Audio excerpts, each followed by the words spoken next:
Excellence, M. Abdel Fattah al-Sisi, président de la République arabe d'Égypte, Majesté, Altesse, Excellences, Mesdames, Messieurs les chefs d'État et de gouvernement, Monsieur le secrétaire général des Nations Unies, Monsieur le Président de la COP 27, Mesdames, Messieurs,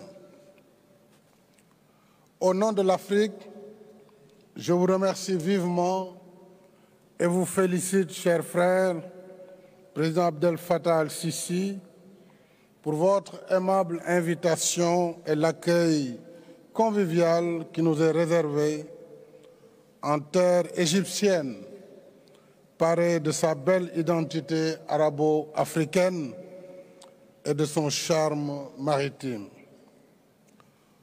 Tout a été dit sur l'état d'urgence climatique qui nous réunit ici. Les études scientifiques ont alerté plus d'une fois et nous vivons au quotidien les manifestations extrêmes des dérèglements climatiques. Plus que jamais, il faut agir pour sauver la planète par la mise en œuvre de l'accord de Paris sur le climat. L'Afrique y est engagée avec le projet de la Grande Muraille verte en cours d'exécution qui regroupe 11 pays africains de la zone sahélo-saharienne.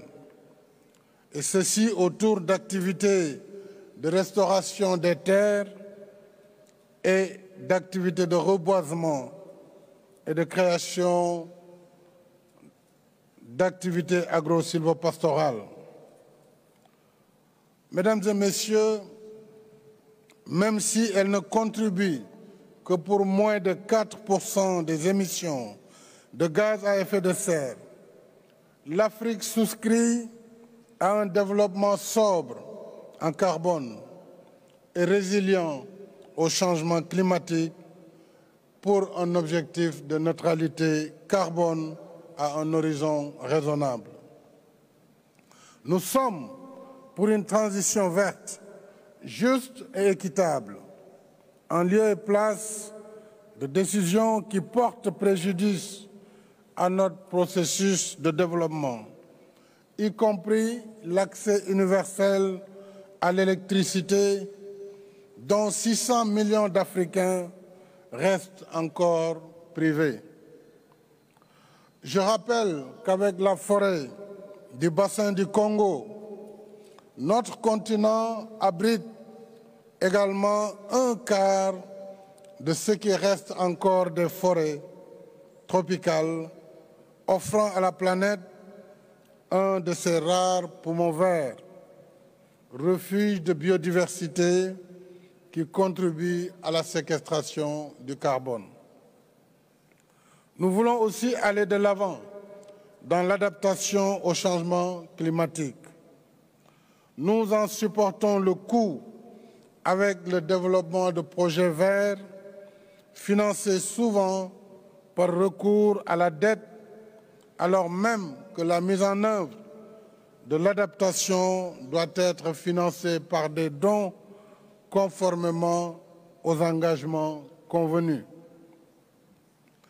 En collaboration avec le Centre mondial pour l'adaptation et les pays et institutions partenaires, nous avons lancé en septembre dernier un appel à l'action pour la mise en œuvre du programme d'accélération de l'adaptation en Afrique.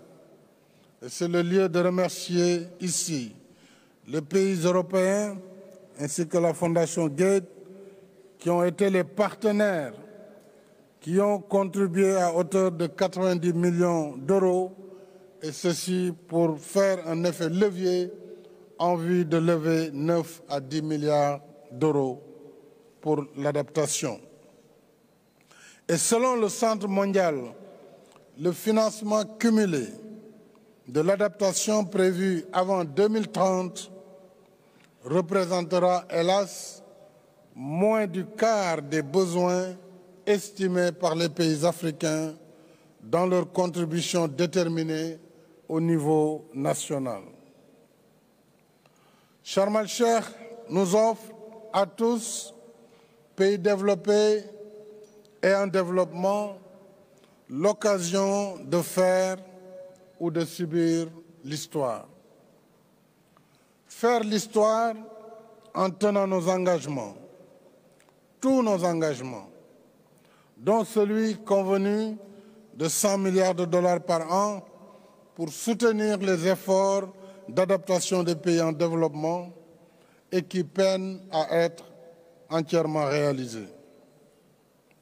Subir l'histoire en ignorant le principe de responsabilité commune mais différenciée, qui veut que ceux qui polluent le plus payent le plus pour aider à sortir la planète de son état d'urgence climatique.